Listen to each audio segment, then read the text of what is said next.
Most people download banking apps without understanding what they are really signing up for. But here's the truth no one tells you. Not every modern banking app is the same, and some are designed more for convenience than long-term financial control. In this video, we are breaking down the Current in 2026 and answering the real question. Is it actually worth it for everyday users? Let's get straight into it. First, what is Current? Current is a digital banking app designed mainly for mobile-first users. It offers features like early direct deposit, spending insights, savings tools, and teen banking options. Now here's where it gets interesting.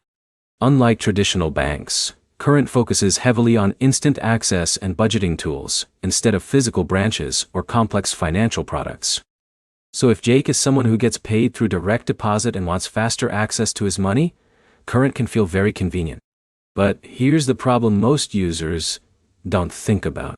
Convenience does not always equal full banking power. You need to understand what you are gaining and what you are giving up. Let's break it down, step by step. First, the strengths. Current offers early direct deposit, sometimes up to 2 days faster. It also has no monthly maintenance fees for basic accounts. You also get instant notifications and spending tracking, which helps you see where your money goes in real time. Now here's a small but important detail. The budgeting tools are actually one of its strongest features. If John struggles with overspending, these tools can help him stay on track without needing external apps. But now let's talk about limitations. Current is not a full traditional bank replacement for everyone. Some advanced financial services like complex loans or investment options are limited compared to bigger institutions. Also, cash deposit options may be more restricted depending on your location. In a minute, I'll show you who should actually avoid Current.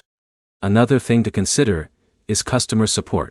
Since everything is digital, you don't have in-person help, which can be frustrating for users who prefer traditional banking support.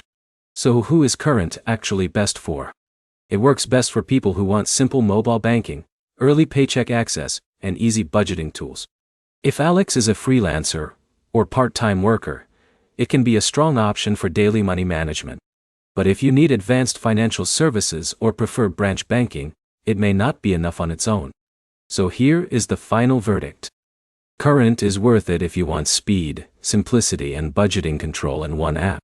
But it is not designed to replace full-service traditional banking for complex financial needs. If this review helped you understand Current better, like the video, comment your experience, and subscribe for more honest app breakdowns in 2026.